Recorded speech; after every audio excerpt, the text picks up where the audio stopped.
je suis engagé dans un projet qui étudie comment, au niveau d'une machine industrielle, produire l'énergie qu'il y a dans le Soleil.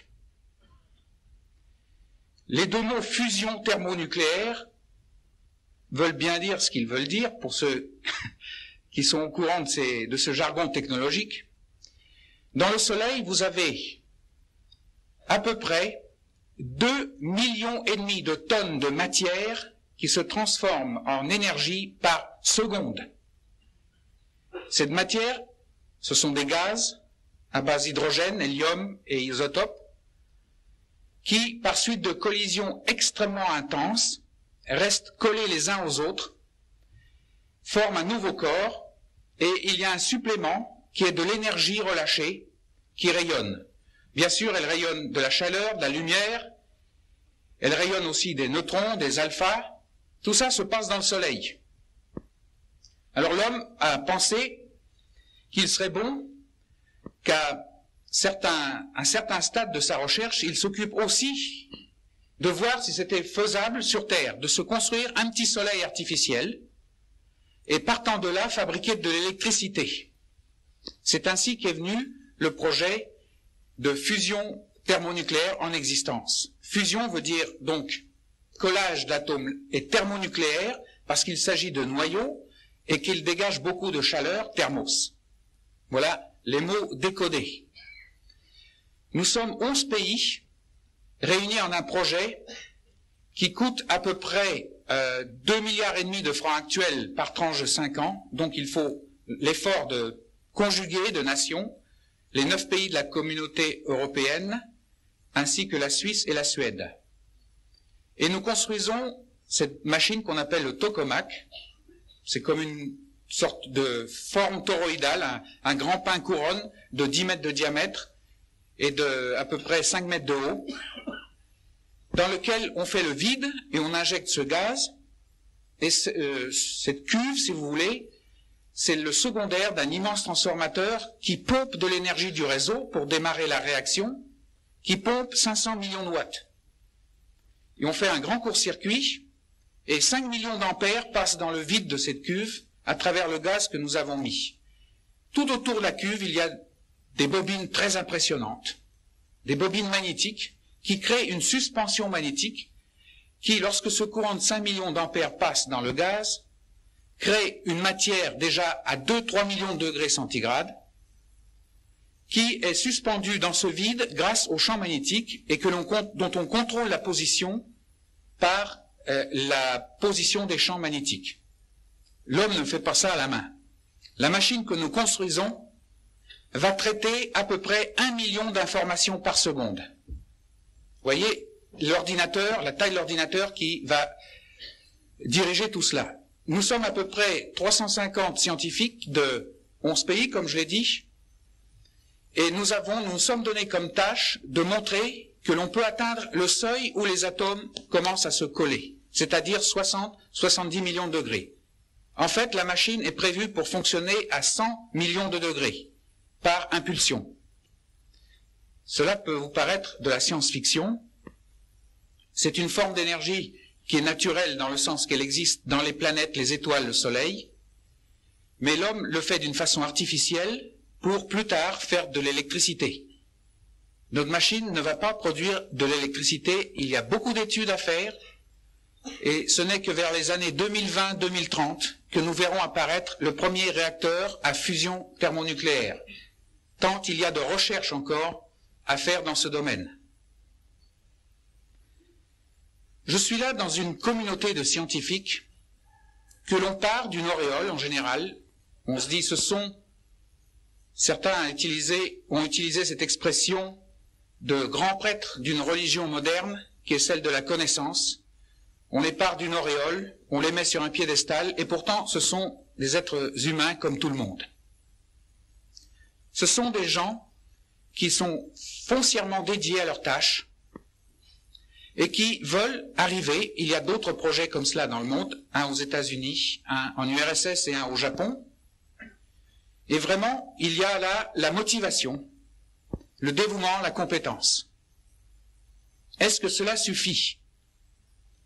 Sur le plan technique, certainement, avec quelques ingrédients supplémentaires. Mais la question que je me suis posée, d'où le titre de ce soir, est-ce que dans la mesure où l'homme construit des compartiments qu'il appelle science, qu'il appelle religion, qu'il appelle loisir, vie sociale, etc., est-ce qu'il ne s'expose pas à rencontrer des problèmes qui peuvent devenir insurmontables? Est-ce qu'une science, qui est simplement une science dans son but de produire quelque chose pour l'homme, de le faire avancer sur le chemin du progrès technologique, vue en tant que telle, sans interface avec les questions d'éthique sociale et sociologique que cela pose, est-ce qu'elle ne court pas aussi à poser des problèmes à l'humanité? Ces questions, certains se posent parmi les scientifiques, mais elles sont très peu.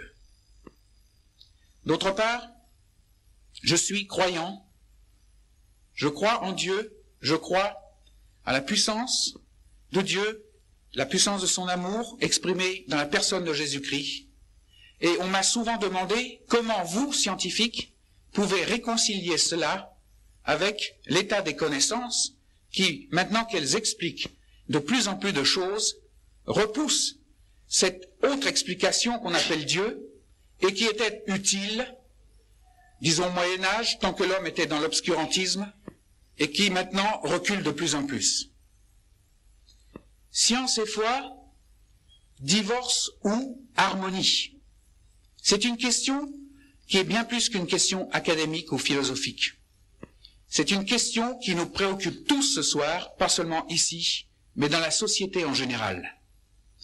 Parce qu'une science, sans conscience d'une certaine limite intrinsèque à la connaissance en général, que j'aborderai tout à l'heure, finit tôt ou tard par déshumaniser la société.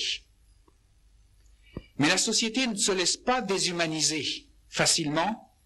Il y a des cris d'alarme, surtout parmi ceux que je nomme les prophètes de notre société, la jeunesse, peut-être pas toujours très adroits dans leur façon d'exprimer ce qu'ils ressentent, mais qui tirent les signaux d'alarme et qui nous disent, si nous continuons comme ça, nous allons déboucher dans une société complètement aliénée. Et c'est la question que je me suis posée tout au cours de mon travail en tant que scientifique, car je ne pouvais me restreindre à mettre mon travail dans une boîte, ma foi dans une autre, et à la limite, voir s'il y avait une interaction possible, une petite association, au fond oui, ils sont faits l'un pour l'autre. Je voyais une interpellation dans les deux sens. Si cette question divorce ou harmonie, c'est-à-dire s'il reste à l'état de divorce, et si on ne débouche pas sur une harmonie, cette civilisation court à sa perte bien plus vite que les autres formes de civilisation. Pourquoi? Qu'est-ce qui me donne le droit de dire de pareilles choses? Eh bien, tout d'abord, il faut bien se dire qu'on a monté la connaissance sur un piédestal comme on ne l'avait jamais fait. Évidemment, il y a eu toute une ébullition, surtout après la Renaissance, grâce à la découverte de cet outil extraordinaire dont l'homme est pourvu, c'est-à-dire cette faculté de prendre deux événements qui se déroulent autour de lui, de les observer, d'en tirer des conclusions, et surtout de les associer d'une façon qu'on nommera logique, et qui lui feront voir d'autres possibilités à la suite de cette association. Par exemple, je peux, jusqu'au Moyen-Âge et même au-delà, regarder dans le sous-sol un liquide épais et noir, la naphte, le pétrole. Je peux aussi voir le feu, soit de l'homme des cavernes ou plus tard, mais jamais faire l'association logique. Plus tard, grâce à l'utilisation de cet outil, je vais pouvoir constater que si j'approche une flamme de cet élément, une fois raffiné bien sûr, il se produit un dégagement soudain d'énergie. Immédiatement, je pense au fait que si je l'enferme dans un container et laisse simplement 1 degré de liberté, qu'on appellera piston plus tard, ce élément mécanique pourra se déplacer grâce à ce dégagement d'énergie. S'il y a déplacement d'un piston, je vais pouvoir faire tourner une roue, et ainsi de suite. L'art d'associer logiquement des phénomènes de la nature et d'en tirer des applications.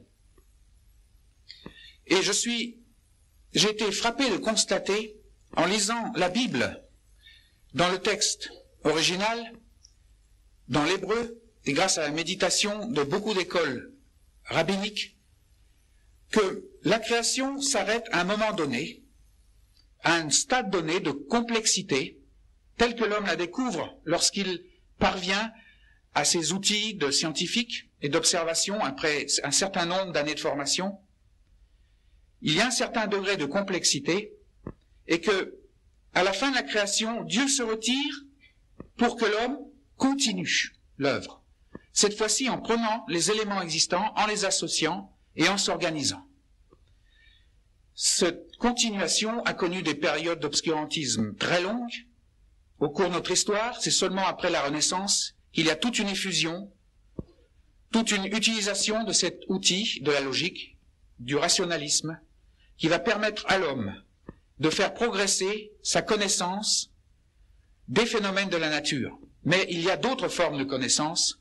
Il y a la connaissance artistique, la connaissance philosophique, la connaissance religieuse. L'homme, dans toutes ces dimensions, semble vouloir suivre une motivation profonde, qui est plus que la curiosité. Il semble, pour l'homme, qu'au-delà de ce qu'il voit, il y a un tout qui fasse que l'ensemble de ce qu'il voit cohère, reste, se prolonge.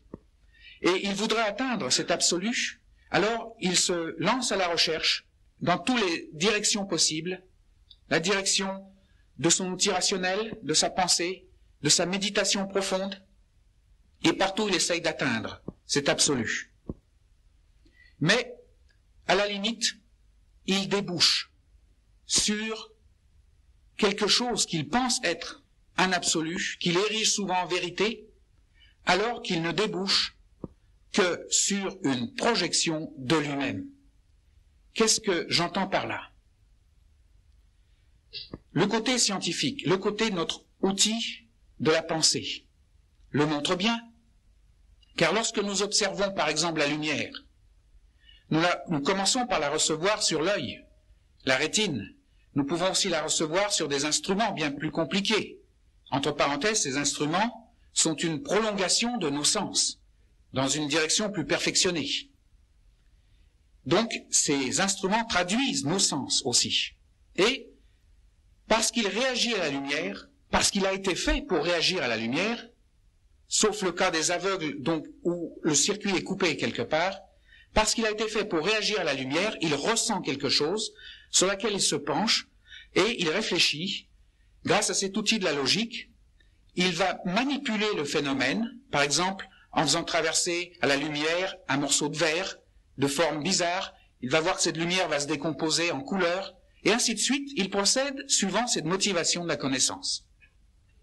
À la limite, lorsqu'il a bien affiné son outil, lorsqu'il s'est interrogé sur tous les aspects, par exemple pour la lumière, il écrit, il s'exprime, il dit, voilà, après tant d'années de recherche, voilà comment je vois la lumière. Évidemment, il est obligé d'inventer un langage. Lorsqu'on parle d'ondes et de photons, ce langage n'est pas familier à tout le monde, mais chaque mot sera la traduction de tout ce qu'il aura observé, sur lequel il aura réfléchi, qu'il aura proposé à l'expérience et dont il aura tiré les conclusions finales. Il sort avec un langage. Et au prime abord, la connaissance est déjà un langage, une expression. Il y a le langage scientifique qui décrit les phénomènes qui nous entourent dans la limite de notre perception et de celle de nos instruments, d'une façon extrêmement sophistiquée. Il y a aussi le langage religieux qui traduit la profondeur de l'intériorité de l'homme, dans sa recherche, dans sa tentative de percevoir cet absolu. Il découvre qu'il a des facultés de percevoir des courants, une vue d'ensemble, une espèce de convergence de l'univers. Et d'ailleurs, tous ces courants, toutes ces directions s'enchevêtrent, se chevauchent les unes dans les autres. Sa connaissance émerge aussi sur l'interrogation philosophique, artistique, mais toujours il aboutit à un langage qui diffère suivant la discipline dans laquelle il s'est engagé. Et dans ce langage, il exprimera une chose et une seule chose. Il exprimera la façon dont il a été fait pour réagir soit à des phénomènes extérieurs, soit à des phénomènes intérieurs. Et c'est tout ce que cela exprimera. Si je parle de photons et d'ondes, j'utilise des mots, mais au-delà de ces mots, ça traduit pour la lumière la façon dont j'ai été fait, et mes instruments sont aussi une expression de la façon dont j'ai été fait, pour percevoir et réfléchir sur cette lumière. Et c'est tout. Tout à l'heure, j'étais à table chez des amis très chers ici à Nice, et nous remarquions que cette constatation n'est pas de ce siècle. Elle date depuis très longtemps. Avec les Grecs, les sages, l'homme avait découvert que le produit de sa connaissance n'est pas un absolu. Il n'y a rien d'absolu dans sa connaissance, non pas parce qu'il n'a pas encore progressé assez loin, même s'il connaissait tous les phénomènes, s'il mettait un langage sur tout ce qu'il perçoit, tout ce qu'il ne fait. Le traduire, c'est simplement lui-même, sa façon, la façon dont il a été fait pour réagir à un phénomène et comment il va associer les choses. On peut donner un exemple de science-fiction. On peut concevoir une créature humaine dont le cerveau est fait d'une façon complètement différente. Ses perceptions sont différentes, sa façon de réfléchir différente. Il va aussi venir, s'il est un être intelligent, avec un langage qui décrira la façon dont il ressent l'univers. Mais ce langage sera complètement différent. Il l'aura ressenti complètement différemment parce qu'il a été fait d'une façon complètement différente.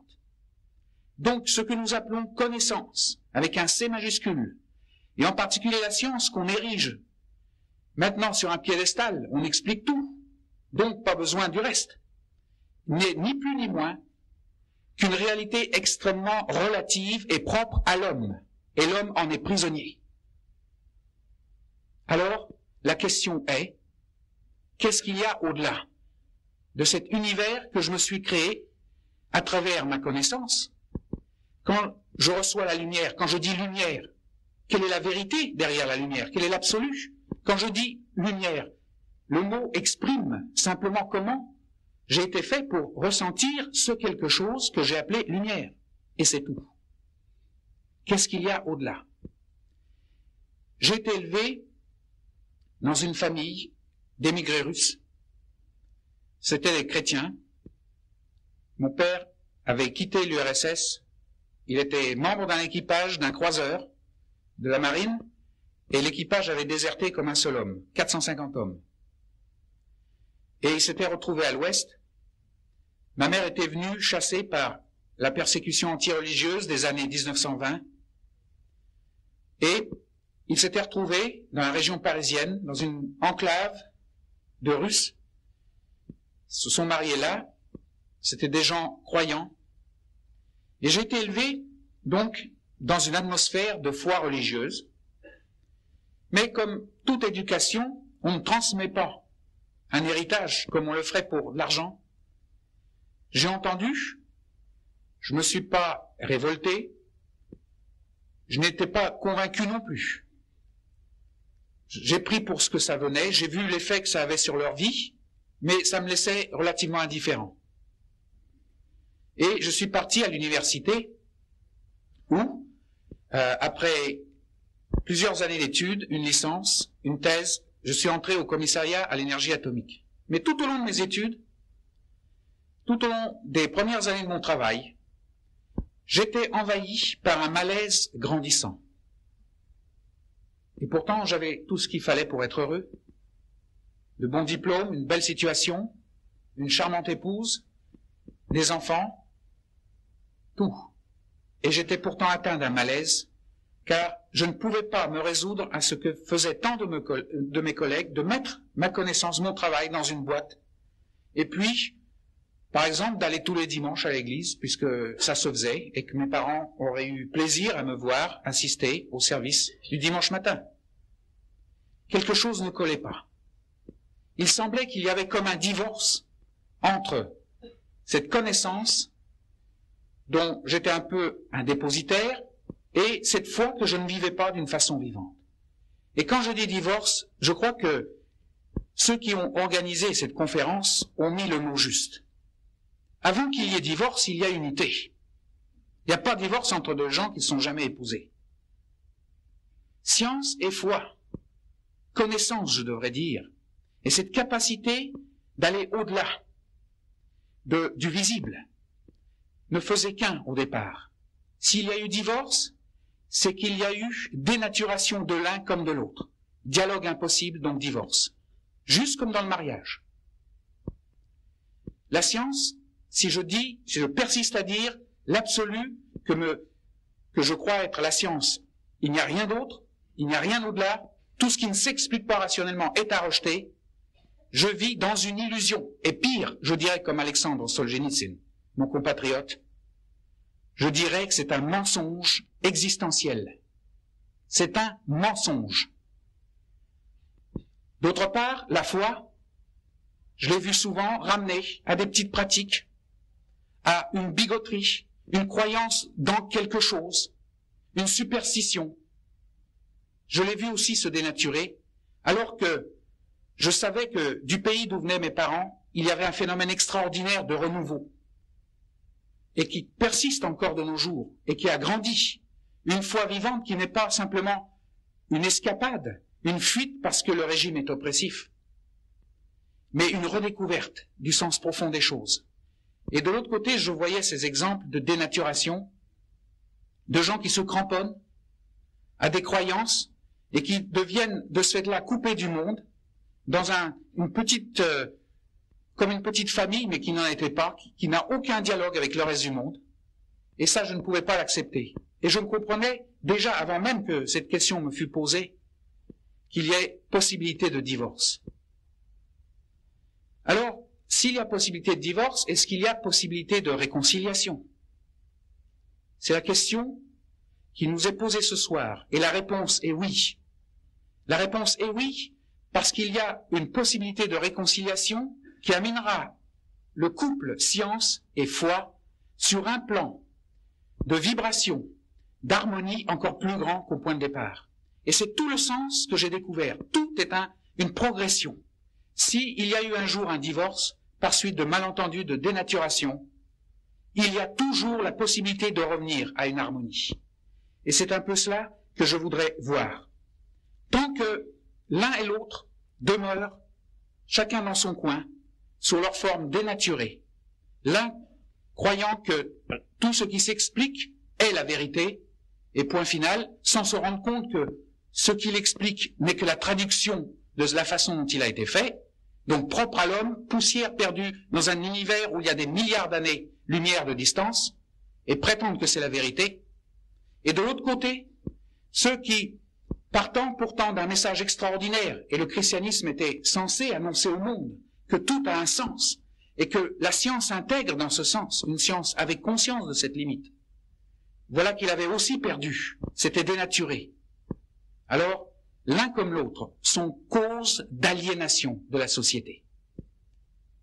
Si un jour Lénine a dit que la religion était l'opium du peuple, il y avait une dimension de vérité dans ce qu'il avait dit. Il a vu l'aliénation dans laquelle la foi réduite à l'état de croyance, de superstition, avait amené le peuple. Mais une science en conscience de ses limites est une cause d'aliénation encore plus profonde. Car s'il y a peut-être peu de personnes dans l'ensemble du monde qui s'attachent encore à une religion, il y en a beaucoup qui adorent l'homme sur un piédestal. Regardez-moi, j'ai les clés de la connaissance, il n'y a que ça de vrai, il n'y a que ce que je comprends, que ce que j'explique qui soit vrai, la matière avec un M majuscule, le tangible, élevé en un Dieu. Et ça déshumanise la société.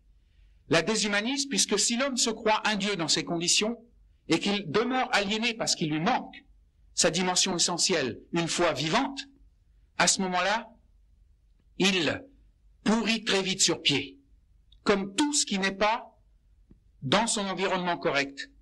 Un fruit, un animal, tout être vivant, toute forme vivante, placée hors d'un contexte d'harmonie avec le reste, dépérit. Et l'homme est hors de son contexte.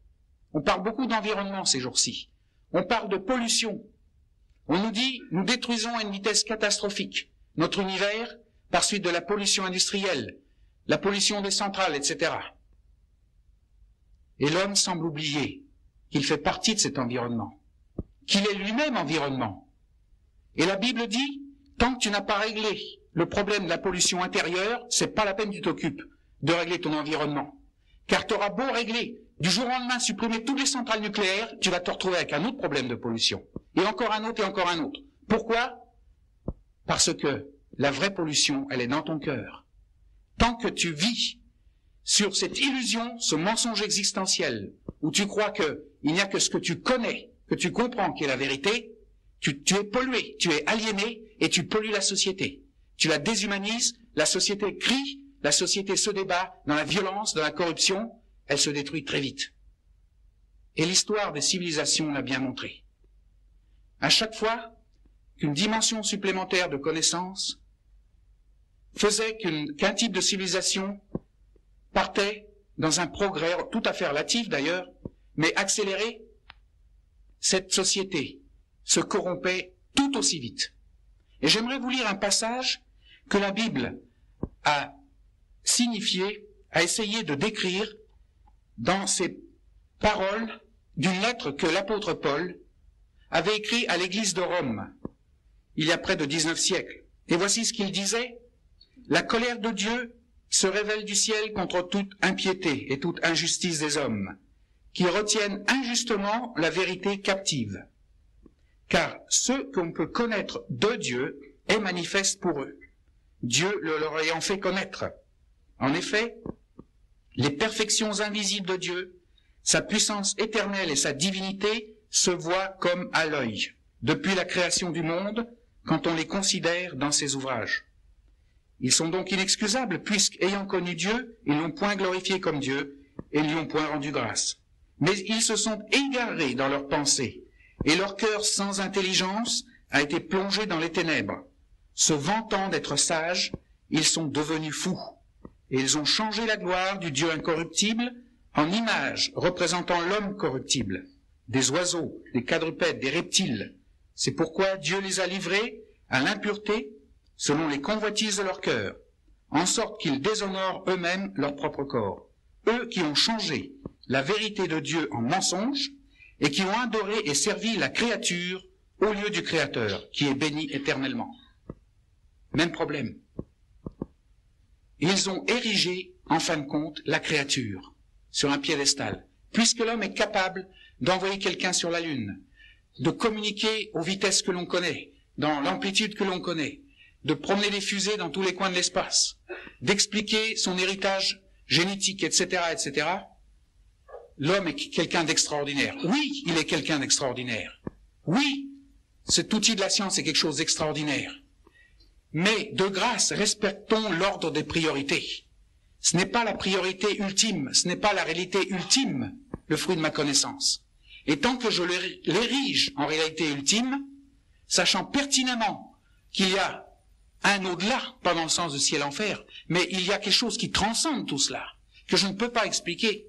Tant que je ne me pose pas la question de savoir qu'est-ce qu'il y a au-delà du relatif de la connaissance, eh bien, je vis dans cette illusion et je me corromps très vite. Immédiatement, s'adorer soi-même veut dire corruption. Et la corruption commence, elle se traduit par la violence, elle se traduit par, surtout, se glorifier soi-même, l'adoration de son corps, et il n'est pas interdit de prendre soin de son corps, au contraire, mais tout part en déséquilibre. Ces notions extraordinaires qui formaient une harmonie, comme dans une symphonie musicale, toutes ces notes, qui n'avaient de sens que l'une par rapport à l'autre, dans une harmonie générale, sont décalées sur leur portée, et tout sonne faux. Nous vivons dans une société qui sonne faux par suite d'une science sans conscience de ses limites. Alors, le divorce est amorcé. C'est ce qui a fait l'objet de mon malaise. À Paris, j'étais en face d'une culture dont vous êtes les héritiers. Vous êtes, pour la plupart ici, tous des Français. Vous avez eu un ancêtre extraordinaire, Descartes, qui a révélé l'existence de cet outil. Et à l'université de Paris, à l'époque, dans les années entre 50 et 60, quand j'ai fait mes études, j'ai remarqué qu'on se glorifiait de cet outil. Qu'on l'admire en tant que merveille, d'accord, mais que l'on en fasse une règle absolue de référence ça frise l'arrogance. Et cette arrogance, au début, me renvoyait en quelque sorte comme dans un coin.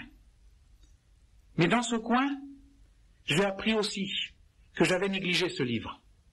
J'avais vécu une foi, je dirais parasitaire, et qui vivotait. Et je me suis dit, s'il y a une réalité au-delà de cette limite de la connaissance, certainement ce livre doit la mentionner. Vous avez vu comment ce texte que j'ai lu parle d'hommes qui étaient capables de connaître quelque chose de Dieu, pas connaître Dieu, on ne peut pas connaître Dieu à travers la science, ou de toute forme, même religieuse, puisqu'on s'arrête sur une limite qui est notre propre projection. Si on ne peut pas connaître Dieu, lui peut se faire connaître et s'est fait connaître. C'est le message de la parole. À un moment donné, je suis resté dans l'hésitation parce que je me disais alors, ce qu'on me propose comme alternative, c'est la religion. Pas du tout. Parce que la religion, quel que soit le titre que vous lui donniez, l'étiquette que vous lui colliez, procède de la même façon, l'homme essayant de connaître qui il est dans la profondeur de son être et débouchant lui aussi sur une projection de lui-même. Le Dieu que les religions créent est un Dieu de la fabrication humaine. Il n'est pas interdit de fabriquer des images, mais le rôle de l'image, c'est de nous dire quelle est la réalité derrière, puisque ça, ce n'est qu'image. Et là encore, beaucoup trop se sont ancrés à leur image et on dit, voilà la réalité de Dieu, c'est ci et ça. D'où grande disséminance et disharmonie parmi les religions. Mais le malheur, plutôt le paradoxe, est que l'homme ne peut pas aller au-delà de ces images. Même s'il raffine un peu cette image, il débouche sur une autre image, qui est encore la projection de lui-même, puisque ça traduit la façon dont il a été fait pour percevoir et réfléchir et méditer. Quelle est la réalité derrière ? Le point central du message de la Bible, c'est de dire que, puisque l'homme ne peut pas dépasser cette limite, et il a été ainsi fait, c'est pour découvrir que Dieu vient et est venu à lui, non pas sous la forme d'une religion, non pas sous la forme d'une philosophie, d'une pensée, mais bien plus, quelque chose qui englobe l'homme entier, c'est-à-dire l'homme lui-même. Il est venu dans une personne, la personne de Jésus-Christ. Mais en lisant cette Bible, je me suis rendu compte qu'on avait réduit, dans les religions de la famille chrétienne, très souvent, Jésus-Christ à une espèce de chef de file, une figure de proue d'une certaine religion. On l'avait réduit à son humanité, plus on avait rajouté le fait qu'il faisait partie d'une trinité, qu'il n'était pas interdit de dire. Mais même l'expression religieuse, théologique, aussi parfaite soit-elle, ne peut pas décrire Dieu. Elle traduit quelque chose de lui, mais l'homme doit faire une rencontre quelque part à un moment donné de sa vie. Et c'est ça le message de la parole. Si la religion me laissait, même la religion chrétienne, souvent dans une image de Jésus-Christ, en relisant la Bible, je découvrais que, par exemple, Paul, lorsqu'il écrit à l'église de Colosse, montre une dimension de Christ qui nous dépasse complètement. Il dit que c'est celui en qui, par qui et pour qui tout a été fait. C'est celui qui est le commencement et la finalité des choses. C'est celui en qui tout cohère. Je venais de sortir frais et moulu de l'université et je savais que la physique théorique de pointe cherche la synthèse de toutes les forces de l'univers, réunir cela en une seule force. Pour le moment, on a réduit toutes les forces en une famille de 4 forces. Et maintenant, on est en train d'en combiner 2. Malgré cela, on peut imaginer que dans un certain temps, on ne trouvera plus qu'une force unique. Mais cette force unique, une fois plus, sera une théorie, peut-être vérifiée par l'expérience, mais qui ne décrira pas du tout la réalité qui me dépasse et dont nous avons tous conscience, que nous le disions ou non, que nous l'acceptions ou non, dans tout être humain depuis le commencement de la génération humaine jusqu'à la fin des temps, il y aura cette conscience qu'il y a au-delà de ce que je vois et je comprends, quelque chose qui me dépasse. Et ce vers quoi je voudrais aller, ce vers qui. Et je répète ce que la Bible a dit, c'est que ce Christ est venu de cette réalité, de cette dimension que certains appellent cosmique, qui nous dépasse, le voilà qui s'est fait homme pour un certain temps, pour nous montrer, pour un peu comme un miroir, pour réfléchir vers nous ce que Dieu avait réservé de meilleur pour nous, dans cet amour extraordinaire, dans ce sens de la paix, de l'harmonie, de la joie, du partage, etc. il était un peu comme un miroir qui réfléchissait toute cette lumière. Mais elle montre aussi cette vie de Christ. Elle rappelle plutôt que nous vivons dans un monde ambivalent, où nous sommes sous le signe de deux puissances contraires, en action l'une contre l'autre. Alors, bien sûr, la question du bien et du mal est une question culturelle pour beaucoup. On l'attache à une interprétation religieuse comme ci, culturelle comme cela, mais personne ne peut nier le fait qu'il y a une tendance à l'ordre dans l'univers et une tendance au désordre, à la destruction. Et ce que Christ est venu montrer, c'est que la tendance à la destruction ne tient debout, dans le fait que l'homme ne peut pas la maîtriser, que par un mensonge. Elle ne tient pas debout par elle-même si l'homme se tourne vers celui qui va vaincre qui va exposer ce mensonge et vaincre cette puissance. Et c'est exactement ce qu'il a fait. Et comment l'a-t-il fait? Par une bataille? En montant sur des grands chevaux? Pas du tout. Il est monté sur une croix. Une croix où il a été vraiment crucifié comme un brigand de son époque. Parce que il avait montré tellement de vérité, il avait réfléchi tellement de lumière dans cette obscurité et cette tendance au mensonge, même religieux de l'époque, qu'il avait créé une réaction contraire qu'il avait amenée sur le bois de la croix. Mais il a accepté cette mort pour que nous puissions réaliser aussi qu'il nous a emmenés avec lui dans cette mort. Qu'est-ce que j'entends par là? Alors que nous n'étions même pas nés il y a 2000 ans. Ce que j'entends par là, c'est qu'il a montré que nous aussi nous allons arriver à un carrefour, tôt ou tard dans notre vie, dans la mesure où nous suivons cette démarche, où nous sommes honnêtes les uns avec les autres et dans le fort intérieur, où nous arrivons à cette limite, où nous constatons que, voilà, nous sommes ici, dans une projection de nous-mêmes. Quel est cet absolu? J'ai un choix à faire. Je persiste à croire, d'une part, que cette projection de moi-même est bien utile, elle m'amène beaucoup de progrès, mais le bilan, c'est que je déshumanise la société, ou je veux vraiment faire un pas au-delà de ce mur, et à ce moment-là, qu'est-ce que je dois faire? Et c'est en relisant la Bible que j'ai découvert ce qu'elle m'annonçait à propos de ce pas. Je suis curieusement venu à lire ce texte dans le livre aux Hébreux, chapitre 11 au verset 3. C'est par la foi que nous reconnaissons que le monde a été formé par la parole de Dieu, en sorte que ce qu'on voit n'a pas été fait de choses visibles. Et la partie du texte qui m'a frappé le plus lorsque je l'ai lu, c'est la deuxième partie, pour commencer.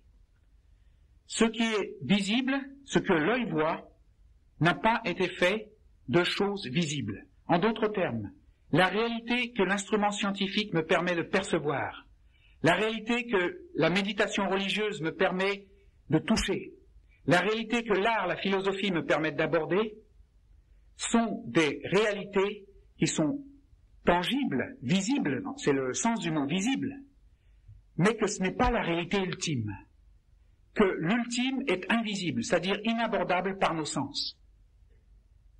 Mais, à ce moment-là, comment est-ce que je franchis cet abîme? Par la foi. Que le monde a été formé, c'est par la foi que nous reconnaissons que le monde a été formé par la parole de Dieu. Au début, malgré toute l'éducation religieuse que j'avais reçue, je ne comprenais pas du tout ce texte. Et d'ailleurs, j'ai réalisé qu'il n'était pas question de comprendre tant. Parce que comprendre, c'est encore sortir une explication, c'est encore me projeter.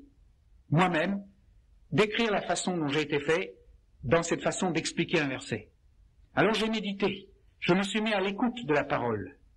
Et graduellement est venue une conviction, une lumière extraordinaire, où la parole, d'ailleurs on la retrouve dans d'autres passages de ce livre, c'est pas simplement un langage comme nous l'entendons, les vibrations d'une corde vocale et un son.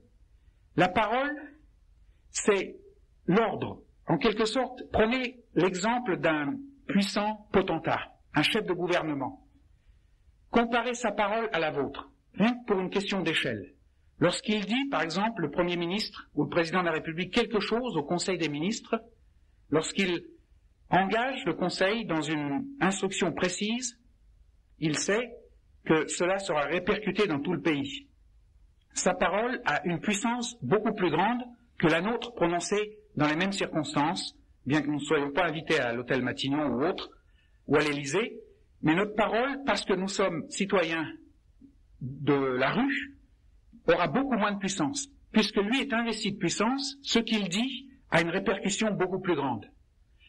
Si vous poussez cela, et si, bien qu'on ne puisse pas le comprendre, mais quand même concevoir qu'il y a une réalité ultime, suprême, lorsqu'elle parle, ces paroles ont une puissance, une portée extraordinaire.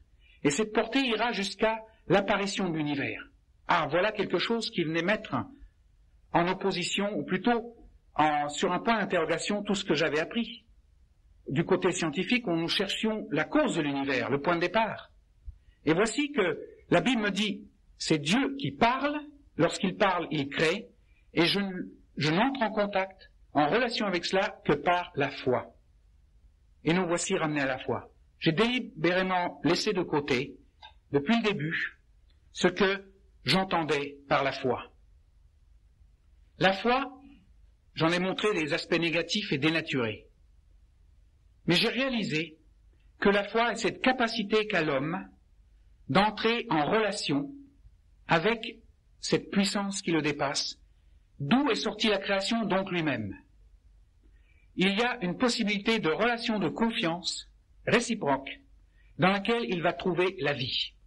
Et cette capacité de foi existe dans tout être humain. On me dit, et on me répète souvent, je n'ai pas la foi, qu'est-ce que je fais pour l'avoir? Alors j'entends certains qui répondent, eh ben tu n'as qu'à prier pour l'avoir. Alors la question est, pour prier, pour avoir la foi, il faut avoir la foi. Donc c'est un cercle vicieux. La foi ne se demande pas, elle existe. Seulement la différence, c'est qu'elle peut être ou dormante ou vivante. Cette capacité de foi qui était en moi était dormante jusqu'ici. Je l'avais réduite à des pratiques religieuses. Soudainement, j'ai découvert que cette foi pouvait se réactiver. Mais où? À quel endroit? Par une pensée supplémentaire? Le centre du message, c'est que cette réactivation se produit précisément sur la croix du calvaire. Au moment précis où j'arrive à la limite de tout ce que je peux concevoir, il faut qu'à un moment donné, je lâche prise. Je ne me cramponne plus à ce que je pensais être des explications et tant d'autres et encore. Il faut que je relâche toutes ces tensions qui d'un côté me poussent vers cette main tendue vers moi et de l'autre côté qui me cramponnent à ce que je crois être une explication valable qui satisfasse mon intellect. À un moment donné, je lâche prise. Et c'est un lâcher de prise qui peut paraître à certains angoissant. On se dit, où est-ce que l'on va? Où est-ce que l'on va déboucher? Est-ce qu'on va devenir un illuminé ou quelqu'un confié en dévotion dans la religion? Il y a toujours cet esprit de mensonge qui consiste à répéter, à menacer, à nous faire sentir moins que nous-mêmes, à nous écraser. Mais la parole de Dieu nous dit que cette foi est réactivée au moment précis où je lâche tout. C'est-à-dire où je constate que celui qui est mort sur la croix, en fait, m'y a aussi mis, a fait mourir toutes ces tensions, toutes ces illusions à propos de mes explications, etc., pour que je vive en lui. Il y a là un transfert qui se produit, qui s'est produit dans ma vie. Au moment où j'ai lâché prise, j'ai réalisé soudainement, sans que je ne l'ai fabriqué, simplement parce qu'il est venu à moi, une vie nouvelle, une transformation qui commençait en mon être, une joie, une paix, une vision nouvelle des choses, une vision nouvelle de mes responsabilités de scientifique, qui, par les années qui allaient suivre, allait me montrer que ce dont la civilisation souffre le plus maintenant, c'est parce qu'elle a élevé l'homme et la connaissance sur un piédestal, où ce n'est pas sa place. La connaissance est quelque chose de merveilleux, mais ce n'est pas la place de la connaissance. Et parce qu'elle l'a fait, elle souffre de déshumanisation, d'aliénation, et qu'il est temps que je parte et que j'aille partager cela avec d'autres. Mais là, je suis entré, plutôt au début qu'à la fin, en conflit. Parce que l'homme se cramponne à ses explications. Et il pense que ce que j'avance est une autre explication. Et il me dit, qu'est-ce qui me prouve que ton explication est plus valable que la mienne? Il lui faut une preuve. Mais à ce moment-là, il est clair que dans une indétermination de ce genre, il y a, du côté de celui qui s'appuie, qui fait foi, qui voudrait s'appuyer sur une preuve, il y a une présupposition que, dans la mesure où il comprend, c'est valable. Ce quelqu'un essayait de comprendre ma foi, essayait de comprendre pourquoi ce que je disais pouvait être vrai, et il n'y arrivait pas, et c'est normal, parce que l'homme n'a pas été fait pour, dans l'ordre de saisir, de comprendre d'abord. Il est une dimension beaucoup plus grande. La dimension complète de l'homme, c'est intelligence, corps, bien sûr, émotion, faculté d'aimer, de partager, mais surtout cette capacité de relation avec l'absolu. Si cette relation est coupée, il n'est plus que l'ombre de lui-même, et il pose comme précondition de comprendre avant d'accepter. Ce que j'ai vécu à travers la foi, c'est de voir que, en recevant, je pouvais donc accepter, et en acceptant, progressivement, je commençais à comprendre. Le cheminement inverse. Et c'est dans cet aspect qu'il y a une complémentarité remarquable. D'un outil qui, en ce qui concerne le visible, m'interpelle et me dit, comprends d'abord ce qui se passe, ensuite organise ta vie en fonction. Mais ça, c'est qu'une partie de mon être. Pour la totalité de mon être, c'est la démarche inverse. Reçois celui qui est venu. Et ensuite, tu comprendras. Et dans cette compréhension, une vie nouvelle va entrer dans ce que tu fais dans la société, à n'importe quel niveau où tu es, que ce soit mère de famille, ou dans un bureau, un atelier, ou en politique, ou dans l'enseignement, peu importe. Une vie nouvelle commence. Une nouvelle responsabilité, pas une addition, mais une nouvelle vision de ta responsabilité apparaît. Tu vois les êtres humains dans leur vraie dimension, et en fait tu constates qu'ils ont tous été faits pour faire un jour cette rencontre. Alors pourquoi ne pas le partager? Je ne peux pas pousser quelqu'un à faire une rencontre. Tout ce que je peux, c'est dire, c'est communiquer de cette façon. Mais tôt ou tard, dans cette personne, il y aura cette arrivée en butée. Souvent, certaines personnes sont arrivées en butée à la suite d'une épreuve. D'autres, comme chez moi, par une méditation lente. D'autres, par d'autres circonstances. Solzhenitsyn est arrivé à la fois par une façon extraordinaire. C'est un communiste convaincu, idéaliste, et qui a été arrêté par les polices secrètes en 1943 parce qu'il répandait des bruits anti-soviétiques, d'après le jugement de l'époque, en dénonçant des crimes que perpétrait la police, même au sein de l'armée, lorsqu'ils luttaient contre les Allemands. Il avait déjà été écœuré par le procès des blouses blanches, pour ceux qui sont assez âgés pour se rappeler de ça, du temps de Staline. Et le voilà qui s'était mis en croisade, car il cherchait la vérité, il pensait la trouver dans une explication marxiste de la société. Et dans cette recherche de l'absolu, bien sûr, il est entré en conflit avec le contexte de son époque. Il a été arrêté, jugé très sommairement, dépouillé de tous ses droits, il était à l'époque lieutenant dans l'armée soviétique, l'artillerie, et envoyé dans une prison, et ensuite dans un camp de concentration, en Sibérie. Le système pénal de ce pays, vous ne pouvez pas l'imaginer. Il réduit l'être humain à moins que rien. Il l'humilie, il le déshumanise d'une façon comme on ne peut pas l'imaginer ici. Et le voilà qui s'est retrouvé dans le fond de sa prison, toujours à la recherche d'un absolu, et soudainement, il rencontre la réalité de Christ. Il ne pouvait pas la nommer Christ à l'époque. Une vie nouvelle commence en lui, une joie extraordinaire, parce qu'il accepte cette voix qui, c'est plus qu'une voix au sens humain, cette interpellation, celui qui l'appelle, il l'accepte. Et plus tard, quelques semaines, avec ses compatriotes prisonniers de ce goulag, il rencontre des chrétiens, et il se rend compte que la rencontre qu'il avait faite était celle de Jésus-Christ. Et sa foi est partagée avec ces gens-là. Une vie nouvelle commence pour cet homme, il repart en croisade lorsqu'il est libéré, et nous connaissons la suite de l'histoire. C'est un homme qui est venu interpeller non seulement son pays, mais la civilisation entière, en disant que si nous continuons dans la direction où nous sommes, avec cette science, cette connaissance en conscience de ces limites que l'homme n'est pas la réalité ultime, nous vouons à la perte, non seulement la génération d'après, mais même la nôtre, et à une vitesse beaucoup plus rapide que l'on croit. Voilà son message, je m'allie 100% avec celui-là, mais je dis que la réponse de cette parole est extraordinaire. Elle nous dit cette misère de la société a déjà été portée sur le bois d'une croix pour que l'homme, venant mourir à ses illusions, retrouve la vie en lui. Et c'est l'expérience, et le mot expérience est bien pauvre. C'est cette transformation, cette nouvelle naissance qui s'est opérée en moi. Et à ce moment-là, une vie nouvelle commençait. Chers amis, je crois que l'harmonie commencera à partir du moment où l'homme arrivera embuté pour commencer. La vie ne commence pas avant que ce soit la mort. Regardez partout autour de vous dans la nature. Même la graine de blé, le végétal, tout commence par mourir avant de vivre, avant de produire. Ainsi, il va de notre vie réelle. Car tant que nous vivons dans cette vie où nous voyons l'homme comme réalité ultime, avec tout ce que le progrès peut m'amener, nous vivons une vie d'aliénés où nous sommes centrés sur nous-mêmes. Et tout doit tourner autour de nous.